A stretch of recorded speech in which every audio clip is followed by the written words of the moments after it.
Jesus. Thank you, Jesus. Thank you, Jesus.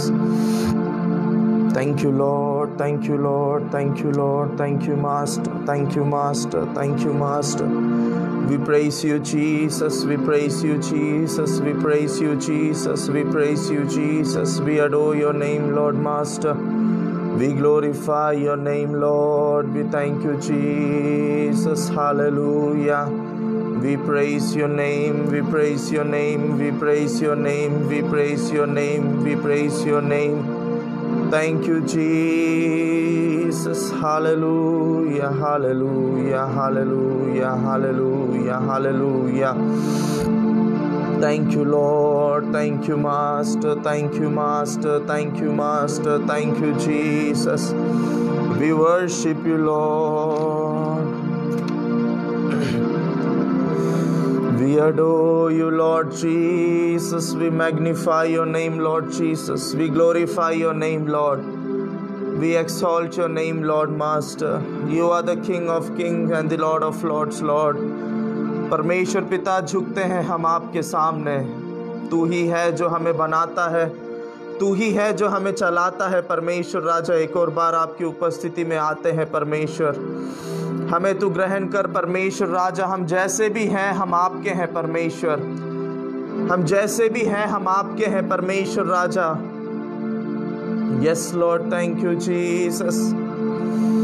क्यों ना हम सब जितने लोग भी मुझे इस वक्त लाइव में देख रहे हैं, क्यों ना हम सब इस समय उस गीत को गाए, मैं हूँ यहाँ प्रभु, मैं हूँ यहाँ। और क्यों ना हम सब इस समय परमेश्वर को हमारे बीच में आमंत्रित करें। परमेश्वर आइए और हमारे बीच में जगह को लीजिए। परमेश्वर, हमारे मनों में आप जगह को लीजिए। हो सकता है आप किसी वेदना में होंगे, किसी ऐसी अवस्था में होंगे जिससे आपको लगता होगा मैं कभी बाहर नहीं निकल पाऊंगा। इस समय परमेश्वर आपके साथ है। परमेश्वर आपकी सहायता करना चाहता है। परमेश्वर आपकी मदद करना चाहता है। Are we willing to give ourselves to God? क्या हम परमेश्वर को अपने आप को देने के लिए तैयार हैं? अगर हम आज शाम के समय परमेश्वर को, हम अपने आप को अगर परमेश्वर के हाथ में दे दे, मेरे प्रियो, हमारे जीवन को परमेश्वर बदल सकता है। वो 6 दिन में इस ब्रह्मांड को बनाने वाला परमेश्वर, उसके लिए एक क्षण काफी है मेरा जीवन बदलने के लिए। क्यों ना हम सब परमेश्वर के सामने इस समय अपनी आंखों को बंद करें और हम उस परमेश्वर से कहें, yes Lord, I am here. Lord, I am waiting for you. Lord, I am waiting for your call. Lord, हो सकता है पिछले कुछ दिन हो गए, कुछ महीने हो गए, कुछ हफ्ते हो गए, परमेश्वर मैंने आपकी आवाज को नहीं सुना, लेकिन परमेश्वर पिता, आज मैं आपकी आवाज को सुनने के लिए आया हूं। Lord, today I want to hear your voice. Lord, मैं एक ऐसी अवस्था में हूं, मेरे पास कोई आशा नहीं है, मेरे जीवन में अब कोई उम्मीद नहीं बची, मेरे जीवन में मेरे साथ कल क्या होगा मुझे नहीं पता। लेकिन परमेश्वर कहता है, मेरे प्रिय बेटे, मेरे प्रिय बेटी, तू अपना बोझ, तू अपना जीवन मुझको दे दे और उसके प्रति तू कभी मत घबराना। मैं तेरा आदर करूंगा, मैं तेरा सम्मान करूंगा, मैं तुझे ऊपर बढ़ाऊंगा। इस दुनिया में बहुत से लोग बोलते हैं हम तुझे ऊपर उठाएंगे, लेकिन ऐसा कोई नहीं करता। लेकिन मेरा परमेश्वर हमें ऊंचा उठाता है। क्यों ना हम उस परमेश्वर से कहें, लॉर्ड, आई एम हियर। परमेश्वर, मैं यहां पर हूं, मैं आपसे सुनना चाहता हूं। परमेश्वर, मैं हूं यहाँ प्रभु, मैं हूँ यहाँ प्रभु, मैं हूँ यहाँ प्रभु, मैं हूँ यहाँ। क्यों ना हम सब एक साथ कहें, मैं हूँ यहाँ प्रभु, मैं हूँ यहाँ प्रभु, मैं हूँ यहाँ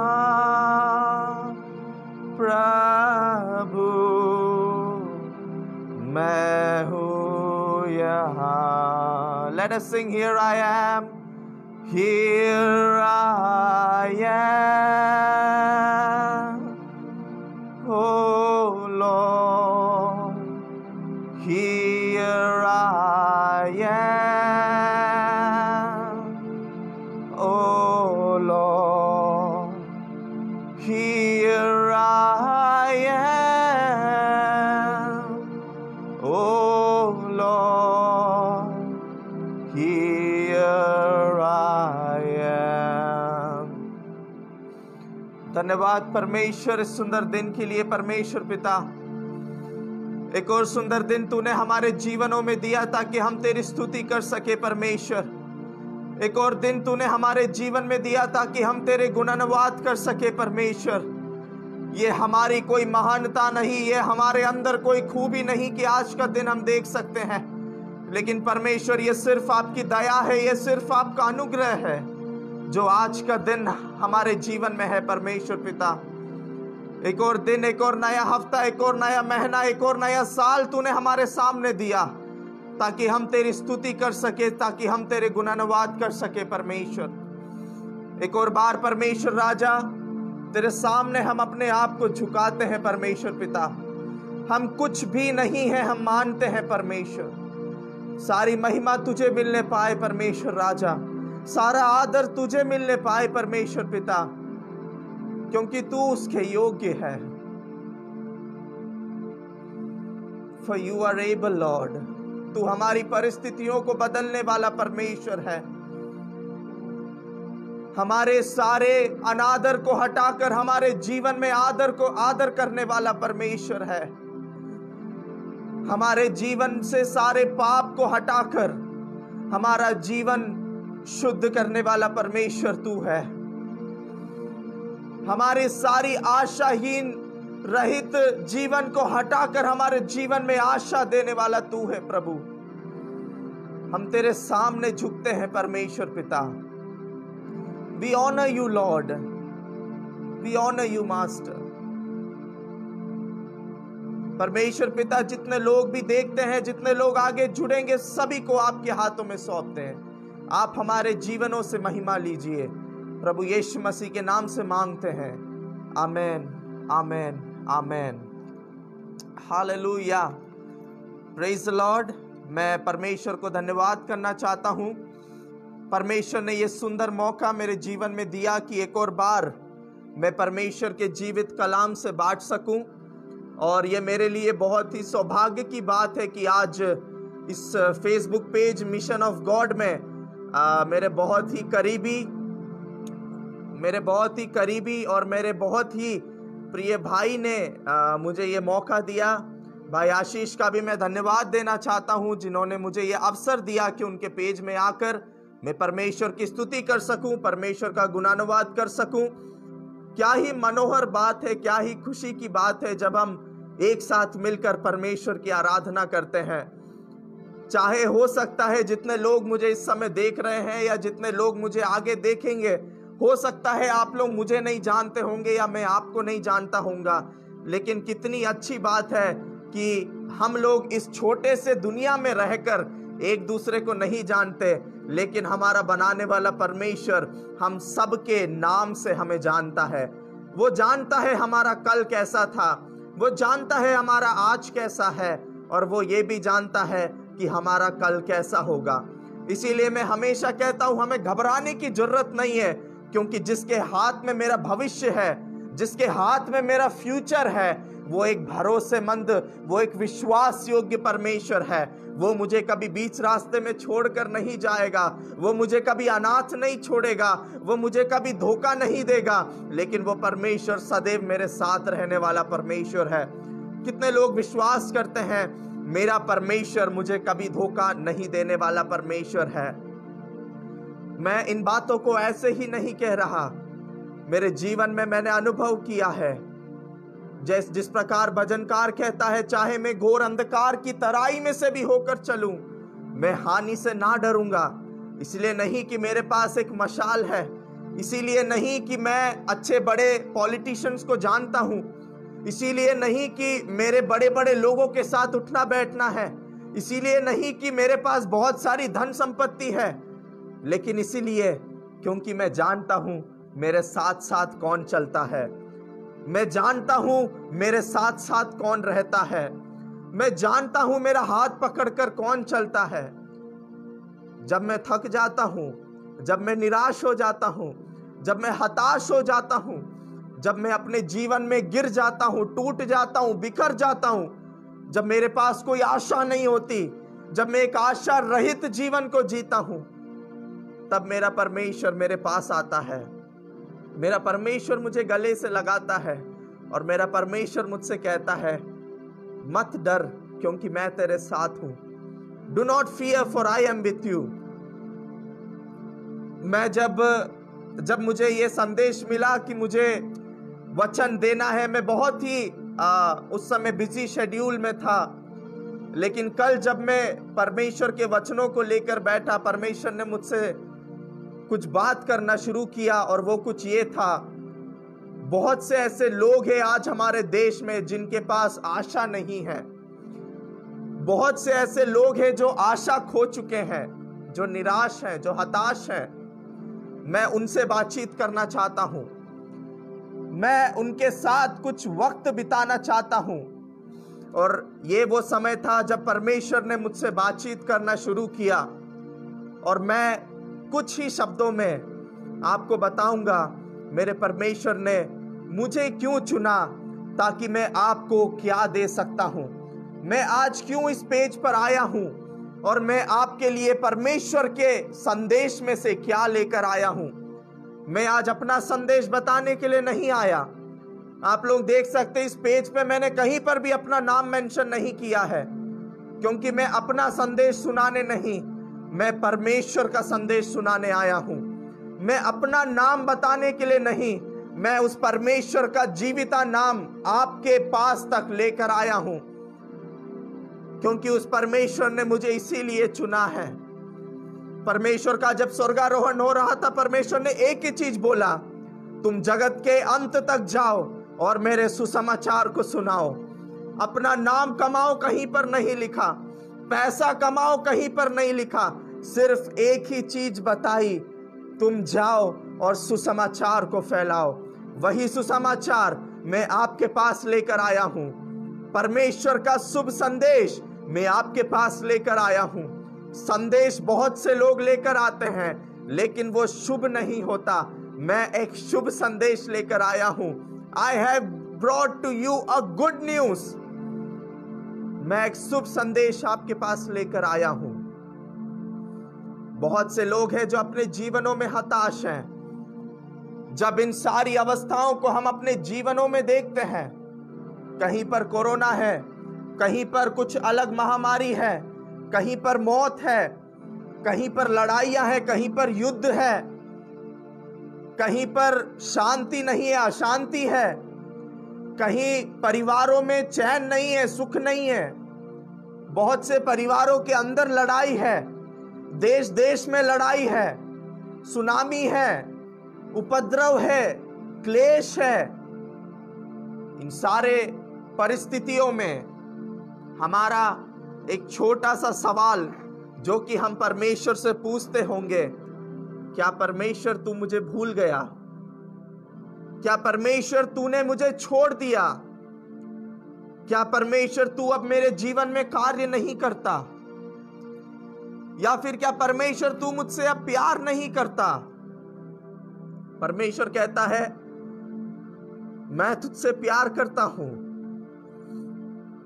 मेरे प्रियो, एक वचन जो है मुझे बहुत ज्यादा पसंद है। वो वचन कुछ इस प्रकार है, तुम्हारे सहने से ज्यादा कष्ट या क्लेश में तुम्हारे जीवन में कभी नहीं भेजूंगा। और दूसरा एक और वचन है, परमेश्वर तो मेरे बाल का भी हिसाब रखता है, मेरे सर पे कितने बाल हैं। परमेश्वर हर एक चीज का हिसाब रखता है मेरे प्रियो, जिसका मतलब यह है कि परमेश्वर के जाने बगैर मेरे जीवन में कोई क्लेश नहीं आया है और ना ही कभी आ सकता है। इसका मतलब अगर मेरे जीवन में क्लेश है, वो परमेश्वर ही है जिसने वो क्लेश मुझे दिया है और वो मेरी भलाई के लिए है। मेरे जीवन का क्लेश मेरे बुराई के लिए कभी नहीं है, लेकिन फिर भी हमारे जीवन में एक शक पैदा होता है कि इन अवस्थाओं में क्या मेरा परमेश्वर मुझे छुड़ा सकता है, क्या मेरा परमेश्वर मुझे बचा सकता है। उसी के ऊपर मैं आज आपसे बात करना चाहता हूं। इस अशांत जीवन में जहां पर चारों तरफ मौत है, लड़ाइयां हैं, महामारी है, भूकंप है, भूख है, नंगाई है, पीड़ा है, इन सारी अवस्थाओं में क्या मेरा परमेश्वर मुझे छुड़ा सकता है? क्या मैं अपने परमेश्वर पर भरोसा रख सकता हूं? इस बातों पर आज हम बात करेंगे। करीबन मैं जब पिछले समयों में सोच रहा था, ऑलमोस्ट 5 महीने हो चुके हैं, कलीसियाएं बंद हैं, कलीसियाओं में आराधना नहीं है, हम लोग एक दूसरे से मिल नहीं सकते, हम लोग एक दूसरे का मिलकर हौसला नहीं बढ़ा सकते। इन सारी अवस्थाओं में हम कैसे मान ले कि परमेश्वर मेरे साथ है? हमें यह भी नहीं पता ये महामारी कब तक चलेगी, कब तक और कलीसिया बंद रहेगी, कब तक और हम लोग मिलकर प्रार्थना नहीं कर सकते, कब तक और हम लोग एक साथ हाथों को जोड़कर प्रार्थना नहीं कर पाएंगे, कब तक और हमें ऐसी दूरी बनाकर रखनी पड़ेगी। We do not know anything, हम नहीं जानते। लेकिन परमेश्वर कहता है, मैं हर एक बातों को जानता हूं, मैं हर एक बातों को जानता हूं। I know each and everything in your life what you are going through. आप किस अवस्था से आपके जीवन में होकर गुजर रहे हैं, परमेश्वर अच्छे से जानता है। आप हो सकता है भुखमरी में होंगे, आप गरीबी में होंगे, आप पीड़ा में होंगे, आप तकलीफ में होंगे, आप बीमारी में होंगे। हो सकता है कुछ लोग जो मुझे सुन रहे होंगे, वो लोग इस समय अपने बिस्तरों पर लेटे होंगे बीमारियों की वजह से। लेकिन परमेश्वर कहता है, do not worry for I know you. मैं तुझे जानता हूं। वो परमेश्वर हमें जानने वाला परमेश्वर है।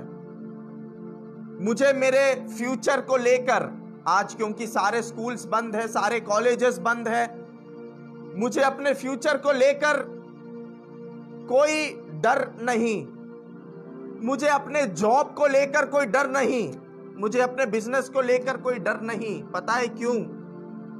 क्योंकि मेरा फ्यूचर, मेरा भविष्य मेरे हाथ में नहीं है जो कोई भी उसे बिगाड़ दे। मेरा फ्यूचर, मेरा भविष्य मैंने अपने परमेश्वर को दे दिया है। वो मुझे चलाता है, वो उसे बनाता है। मैं मेरा फ्यूचर नहीं बनाता, मेरा परमेश्वर उसे बनाता है। आज इस अवस्था में हम देखें, बहुत से लोगों ने अपनी जॉब को खो दिया, बहुत से लोग बेघर हो गए, बहुत से लोगों के पास खाने के लिए खाना नहीं है, पीने के लिए शुद्ध पानी नहीं है। जरा हम उनकी जगह पर अपने आप को सोचकर देखें, जरा सोचकर देखिए, हमारी जमीन पर या हमारे घर पर आज कोई और रह रहा है। मैं आज बाइबल की एक ऐसी कहानी को लेना चाहूंगा, एक ऐसे दृष्टांत को लेना चाहूंगा। मैं उसे हिस्ट्री में से लेकर मैं उसे आज की सिचुएशन से जोड़ना चाहता हूं। किस प्रकार परमेश्वर आज भी अपने लोगों की सुरक्षा करता है, किस प्रकार परमेश्वर आज भी अपने लोगों की रक्षा करता है, किस प्रकार परमेश्वर आज भी अपने लोगों की वेदना को जानता है। मैं उस विषय में आज बात करना चाहता हूं। जब हमें लगता है सब कुछ खत्म, सब बर्बाद, सब खत्म हो गया, मेरे जीवन में कोई आशा नहीं है, परमेश्वर कहता है देयर इज अ होप। जब तक मैं हूं तब तक आशा है। इस कोरोना की वजह से हमारे बहुत सारे परिवार वाले हो सकते हैं, फ्रेंड्स हो सकते हैं, हमने कई लोगों को हमारे जीवन से खो दिया।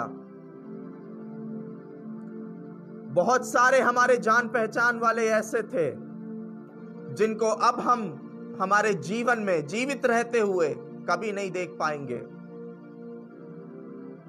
क्या हमारे पास एक धन्य आशा है कि हम एक दिन उनसे जरूर मिलेंगे? क्या हमारे पास एक आशा है कि एक दिन जरूर आएगा जब मैं उनसे वापस मिलूंगा?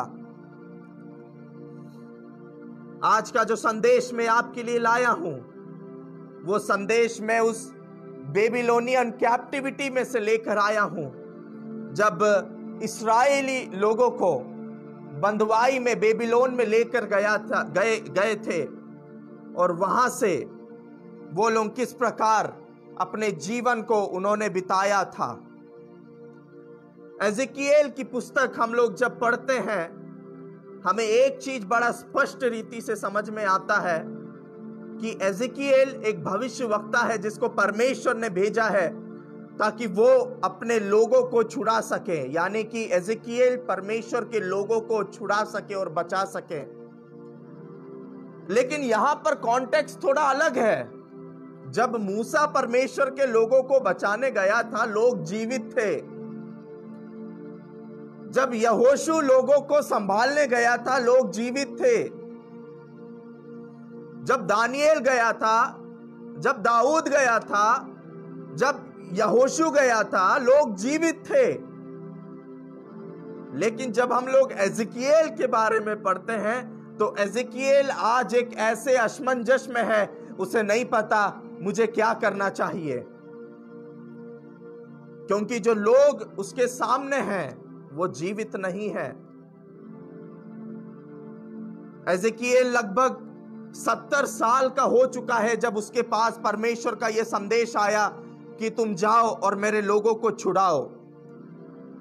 यह संदेश एक ऐसा संदेश था जिसमें एक आशा थी, और यह संदेश एक ऐसा संदेश था कि तू जा और मेरे लोगों को वापस एक और बार दिखा कि मैं यानी कि परमेश्वर कौन है।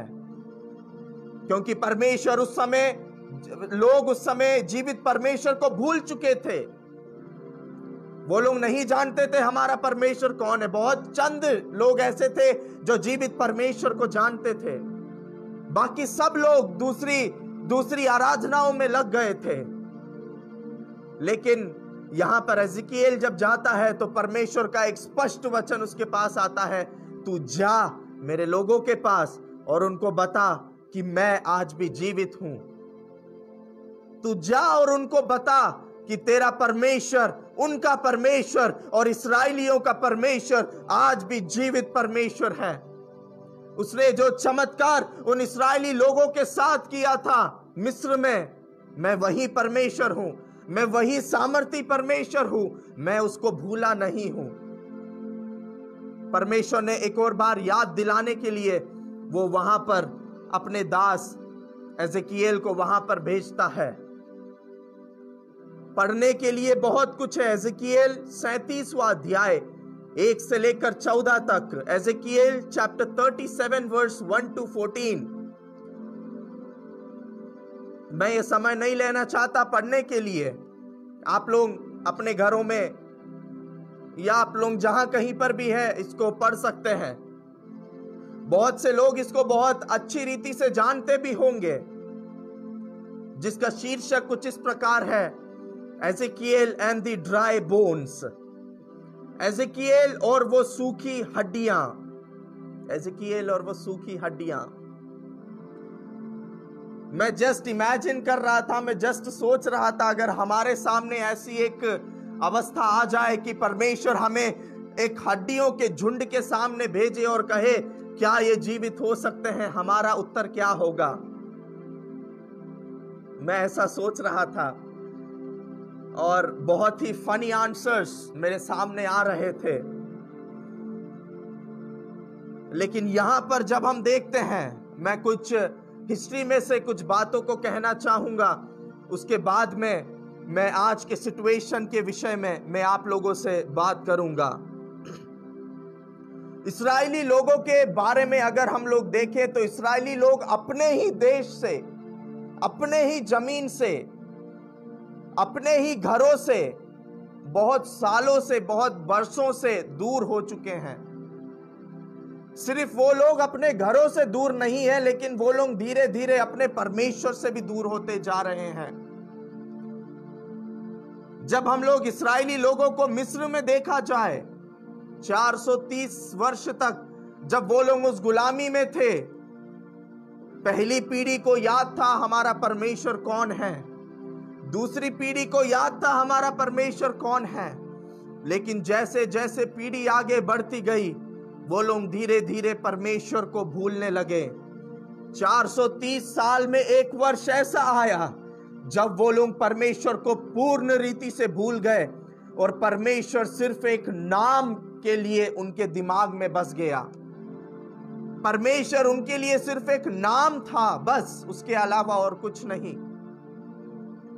ऐसा ही एक सिचुएशन हम लोग यहां पर भी देखते हैं। इस्राएली लोगों को कई साल हो गया, वो लोग अपने देश में नहीं गए और धीरे धीरे वो लोग परमेश्वर को भूलने लगे और आज सिर्फ एक नाम उनके दिमाग में है, परमेश्वर का।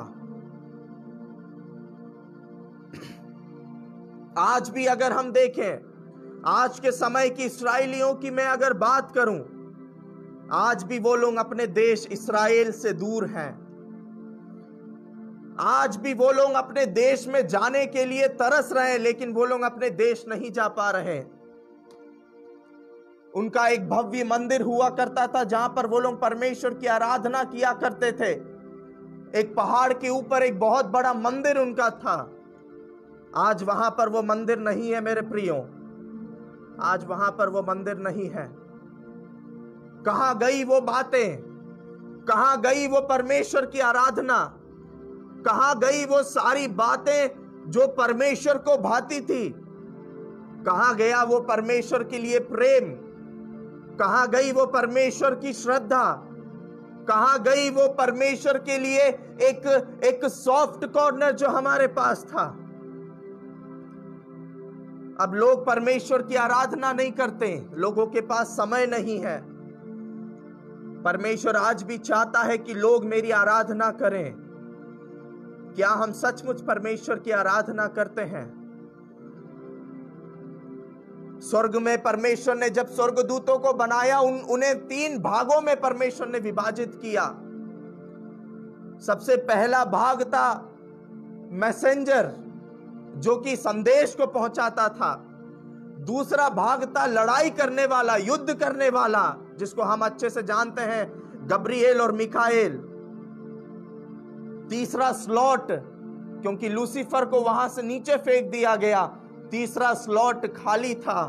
परमेश्वर ने सोचा मुझे कुछ ऐसे लोगों की आवश्यकता है जो मेरी आराधना करें, जो मेरी स्तुति करें, जो मेरी महिमा करें। और उस तीसरे स्लॉट में परमेश्वर ने हमें बनाया ताकि हम परमेश्वर की आराधना करें। लेकिन आज हमें सोचने की आवश्यकता है, क्या हम परमेश्वर की आराधना करते हैं? क्या हम परमेश्वर की आराधना करते हैं? यहूदी लोगों के बारे में अगर आज हम बात करें, वो लोग चाहते हैं कि हम लोग हमारे देश में वापस जाएं, हम लोग इस्राएल में वापस जाएं, हम लोग वहीं पर रहें, हम लोग हमारे देश में रह सकें, हम लोग अपने लोगों के साथ रह सकें। लेकिन ऐसा नहीं हो पा रहा। क्या ऐसे में हम उम्मीद खो दें? जब हमारे पास कोई ऐसी बात नहीं होती जिससे हम खुश हो सकें, जब हमारे पास ऐसा कोई विषय नहीं होता जिससे हम आनंदित हो सकें, तो क्या हम परमेश्वर के ऊपर से अपना भरोसा खो दें?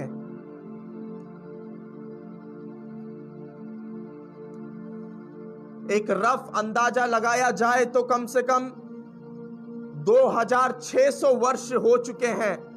586 BC से लेकर आज 2020 तक ऑलमोस्ट 2600 वर्ष हो चुके हैं जब इस्राएली लोगों को जूडा से पकड़कर लेकर आए थे, अलग अलग जगह पर बसे हुए हैं और वो लोग अपने देश इस्राएल में वापस नहीं लौट पा रहे।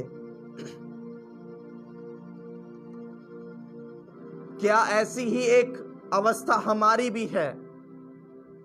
एज़ेकिएल के बारे में जरा सोच कर देखिए।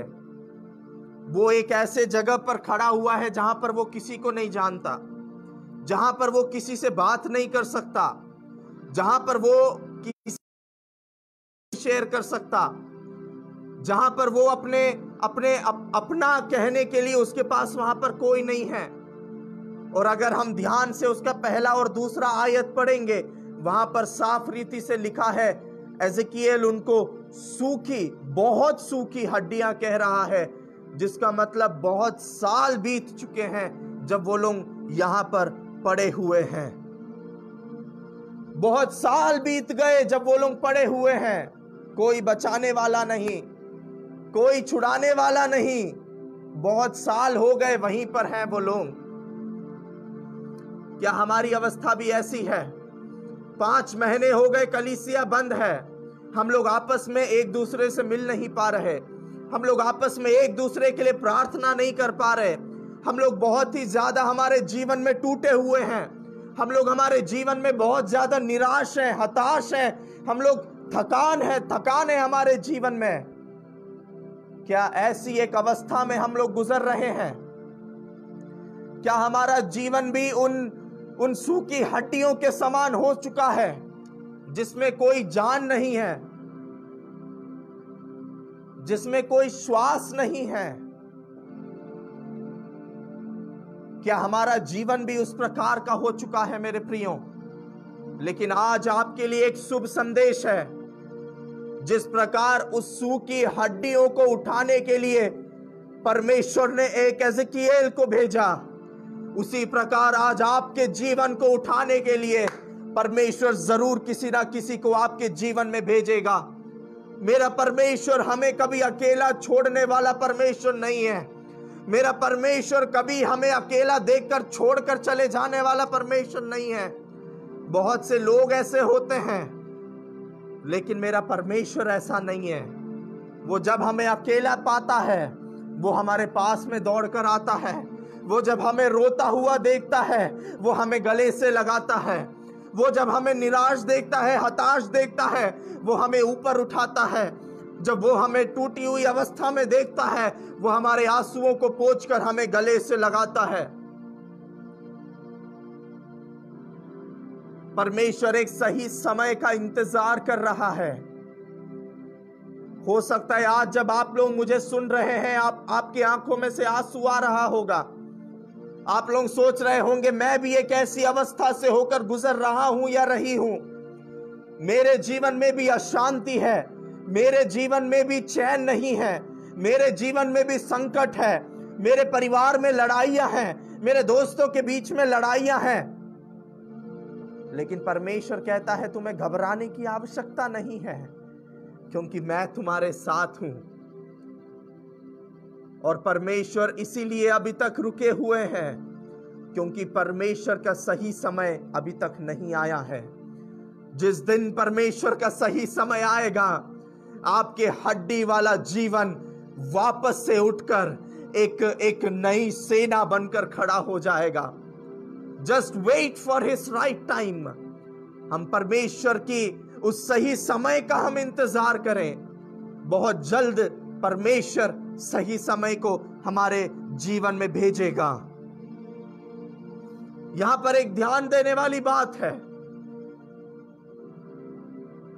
परमेश्वर एज़ेकिएल से बोलते हैं कि तू इन हड्डियों से बोल, लेकिन उससे पहले एक ध्यान देने वाली बात है। वो ध्यान देने वाली बात यह है कि परमेश्वर एज़ेकिएल से पूछता है क्या ये हड्डी वापस से जी सकती है। हम अगर एज़ेकिएल की जगह होते तो हमारा उत्तर, मैं नहीं जानता मेरा उत्तर क्या होगा, मैं नहीं जानता आपका उत्तर क्या होगा, लेकिन हमारा उत्तर जरूर यही होता कि नहीं परमेश्वर ये कभी नहीं हो सकता। लेकिन एज़ेकिएल का दिमाग देखिए, एज़ेकिएल ने बहुत ही चतुराई से इस सिचुएशन को हैंडल किया। उसने हां भी नहीं बोला, उसने नहीं भी नहीं बोला, लेकिन उसने परमेश्वर से कहा, अगर तू चाहता है तो हो सकता है, तू जानता है इस बात को। और यहां पर परमेश्वर एजिकिएल से बोलते हैं, तू इन हड्डियों से बोल कि ये वापस जी उठे। हड्डियों से बोल, यहां पर ध्यान दीजिएगा, हड्डियों से तू बोल। क्या बोलना है?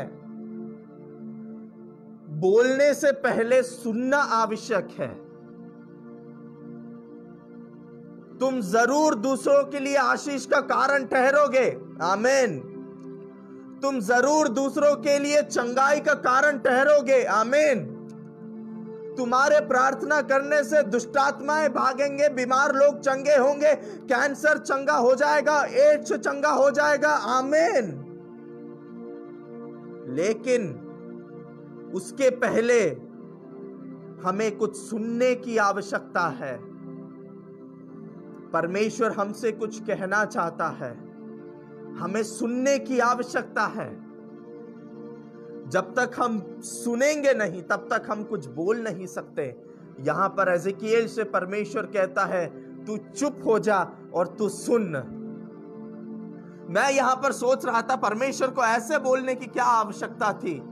उसके बाद मेरा दिमाग चला, परमेश्वर ने ऐसा इसलिए कहा होगा क्योंकि जब हम लोग टेंशन में होते हैं हम लोग सिर्फ बोलते रहते हैं, हम लोग सुनते नहीं है। जब टेंशन में होते हैं हम लोग, अरे यार ये कैसा होगा, ये कब होगा, हमारे पास कैसे होगा, हमारे पास पैसा कैसे आएगा, हमारे बच्चों का क्या होगा, हमारे जीवनों में क्या होगा, है ना। हमको बोलते रहना अच्छा लगता है, हमें सुनना पसंद है। परमेश्वर बोलता है, चुप हो जा, इनफ ऑफ योर स्पीकिंग, बहुत हो गया जो तूने बोला, अब मैं जो बोल रहा हूं वो सुन। अगर हम परमेश्वर की आवाज को सुनकर कार्यों को करते हैं, मेरे प्रियो, हमारे जीवन में हमें कभी निराशा नहीं देखनी पड़ेगी। मैं आगे की ओर बढ़ना चाहूंगा। जो उससे बात कर रहा है, जो एजिकिएल से बात करने वाला परमेश्वर खुद मौत को हराने वाला परमेश्वर है। ये कोई ऐसा परमेश्वर नहीं है जो उड़ते हुए हवा के साथ में कुछ भी बातों को करता है, लेकिन ये जीवन देने वाला परमेश्वर एक ऐसा परमेश्वर है जो खुद जीवन देने वाला है और जो खुद जीवन है,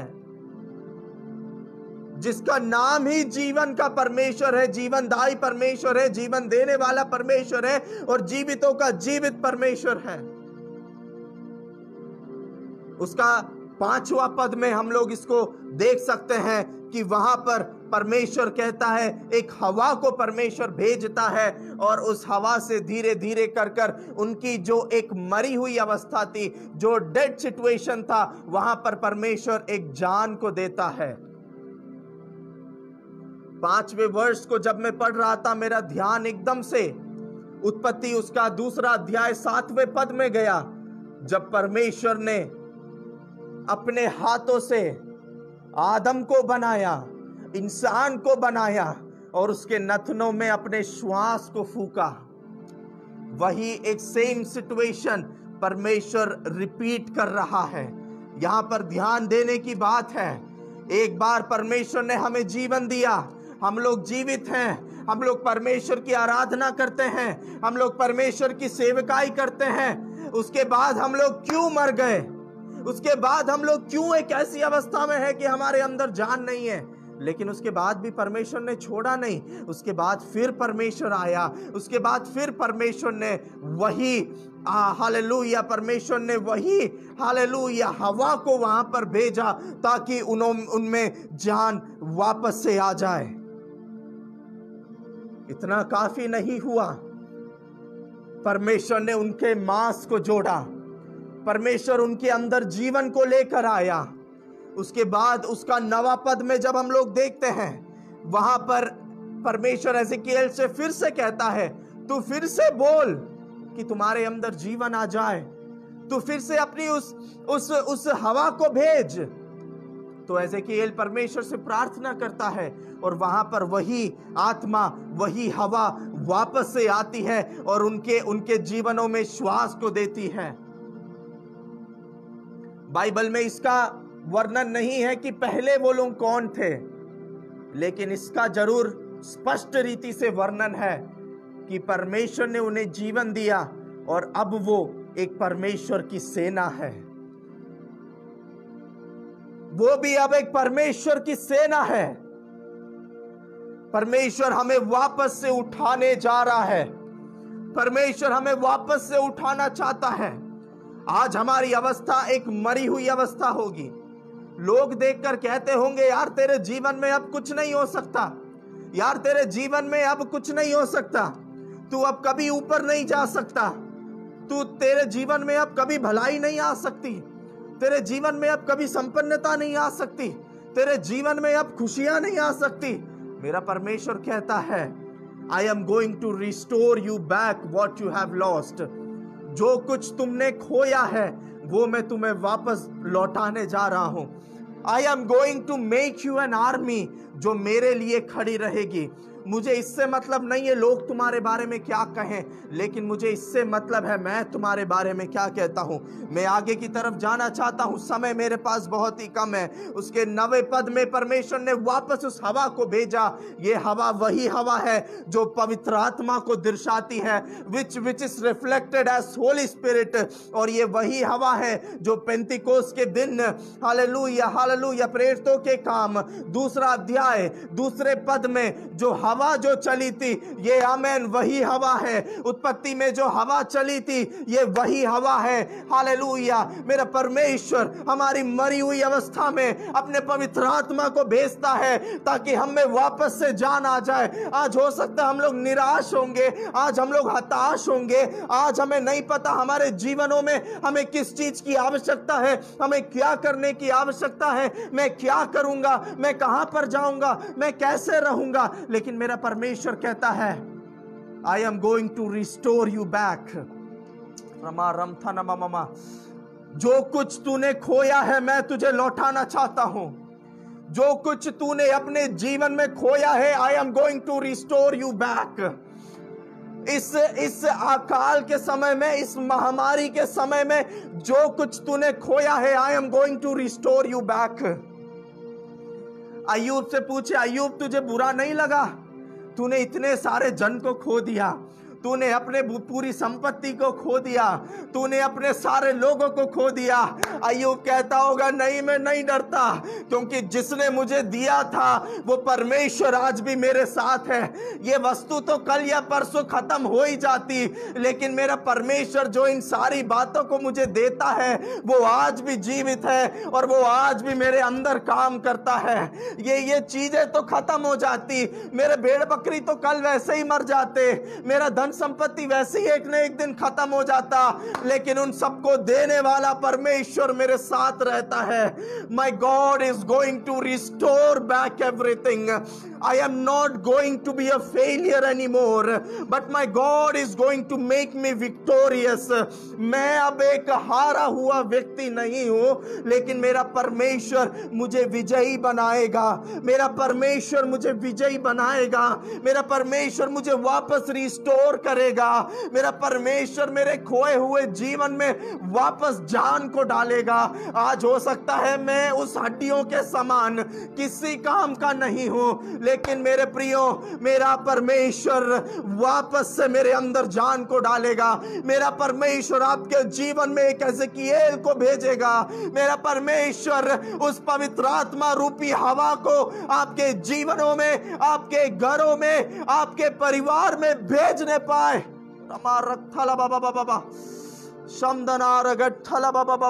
यस लॉर्ड, वही पवित्र आत्मा जो पेंतिकोस्त के दिन उतरा, वही अभिषेक मैं आज अपने घर में चाहता हूं। वही अभिषेक जो पेंतिकोस्त के दिन सबको अन्य भाषा से भरा, रमदान बाबा, वही एक अभिषेक मैं आज अपने भी घर में चाहता हूं। वही अभिषेक जिसने हजारों लोगों को अपनी आत्मा से भर दिया, वही हवा, वही अभिषेक, वही आत्मा मैं आज मेरे जीवन में चाहता हूं। Ramthana Ragathala Baba Baba. We thank you, Jesus. We thank you, Lord. Hallelujah. धन्यवाद परमेश्वर, धन्यवाद परमेश्वर। मैं एक चीज आपसे कहूं मेरे प्रियो, जब तक पवित्र आत्मा मेरे जीवन में नहीं तब तक मैं पूरा नहीं है। जब तक पवित्र आत्मा मेरे जीवन में नहीं तब तक मैं पूरा नहीं है। अगर मुझे संपूर्ण होना है, अगर मुझे 100% कंप्लीट रहना है, पवित्र आत्मा का मेरे जीवन में होना जरूरी है। रमा रक्थला बाबा बाबा शमदना रगठला रगठन ममनमदन बाबा। जब पवित्र आत्मा मेरे जीवन में आता है, ऑटोमेटिकली मेरे जीवन में आशा आ जाती है, मेरे निराशा की अवस्था हट जाती है। जब पवित्र आत्मा मेरे जीवन में आता है ना, मैं इसे चुपचाप बैठ नहीं सकता, मैं खड़े होकर परमेश्वर की आराधना करने लग जाता हूं। जब वो पवित्र आत्मा उन 120 लोगों के ऊपर उतरा होगा, रमा रमदना, मैं सोचता हूं कितना भारी अभिषेक उनके जीवन में उतरा होगा, कितना भारी अभिषेक उनके जीवन में उतरा होगा। हालेलुया। ओ रमदन ममा हालेलुया। वो लोग किस प्रकार अन्य भाषा से भर गए होंगे, वो लोग किस प्रकार अन्य अन्य भाषाओं में बातचीत कर रहे होंगे। वही एक अभिषेक, दैट सेम स्पिरिट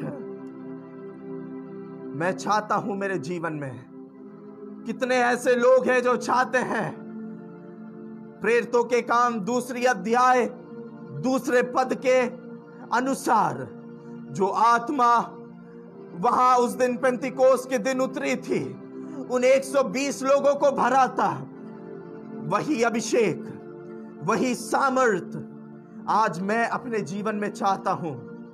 कितने लोग चाहते हैं वही अभिषेक परमेश्वर मैं अपने जीवन में चाहता हूं। आज हो सकता है हमारे जीवन में हम लोग फ्रस्ट्रेटेड होंगे, हमें क्या करना है हमें नहीं पता, मेरा जीवन कैसा होगा मुझे नहीं पता, लेकिन मुझे एक चीज पता है, Who holds my future? मेरा फ्यूचर जिसके हाथों में है मैं उसको जानता हूं। वो मुझे कभी छोड़ने वाला परमेश्वर नहीं है। आज हम लोग बहुत ही निराश होंगे, आज हम लोग बहुत ही हताश होंगे, लेकिन मेरा परमेश्वर कहता है तुझे भयभीत होने की आवश्यकता नहीं, मैं तेरे साथ हूं। आज का संदेश हो सकता है आपके लिए होगा, आज का संदेश हो सकता है आपके लिए होगा। फिलिपी में पौलुस कहता है, फिलिपी 4:4 में, rejoice in the Lord always and again I से रिजॉइस। तुम हमेशा आनंदित रहो, खुश रहो नहीं है, तुम हमेशा आनंदित रहो। मैं फिर कहता हूं तुम आनंदित रहो। फिलिपी एक छोटी सी पत्री है जिसमें कुल 104 ही वर्सेस हैं, लेकिन उन 400 वर्सेस में 16 बार पौलुस कहता है तुम आनंदित रहो, तुम आनंदित रहो, तुम आनंदित रहो। पौलुस कहां पर बैठा है? पौलुस एक बहुत बड़े बंगले में आलीशान बिस्तर में बैठकर जो कुछ उसको चाहिए वो सारी चीजों को प्राप्त कर कर ये चीज नहीं लिखता है कि तुम आनंदित रहो, लेकिन पौलुस इस समय बंदी गृह में है। वो बंदी गृह में बैठकर उस काल कोठरी में बैठकर, उस अंधेरी अवस्था में बैठकर वो इस बात को लिखता है, परमेश्वर में सदा आनंदित रहो। क्या हम हमारे जीवन में ऐसा कर सकते हैं?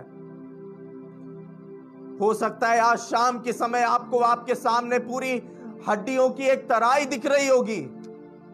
डरिए मत, परमेश्वर ने वहां आपको एक रीजन से भेजा है। मैं हमेशा सोचता हूं, जब वो जैसे जिस प्रकार वो वचन लिखा है, जब मैं घोर अंधकार की तराई में से भी होकर चलूं, मैं हानि से नहीं डरूंगा क्योंकि तू मेरे साथ रहता है। परमेश्वर, जब मैं घोर अंधकार से भरी हुई तराई में से भी होकर चलूंगा, मैं नहीं डरूंगा, क्योंकि परमेश्वर तू मेरे साथ है। मैं अपनी परछाई को पता है कब देख सकता हूं? जब एक रोशनी वहां पर हो। मैं अपनी परछाई को तब ही देख सकता हूं जब एक रोशनी वहां पर है। और इसीलिए चाहे मैं घोर अंधकार से भरी हुई तराई में से भी होकर चलूं, मैं डरने नहीं वाला, क्योंकि मुझे पता है मेरे आगे आगे जो रोशनी चल रही है वो मेरा पिता परमेश्वर है। वो मुझे ऐसी छोड़कर जाने वाला परमेश्वर नहीं है, वो मुझे समझने वाला परमेश्वर है, वो मुझे गले से लगाने वाला परमेश्वर है, वो सारे दुख और दर्द में मुझे जानता है।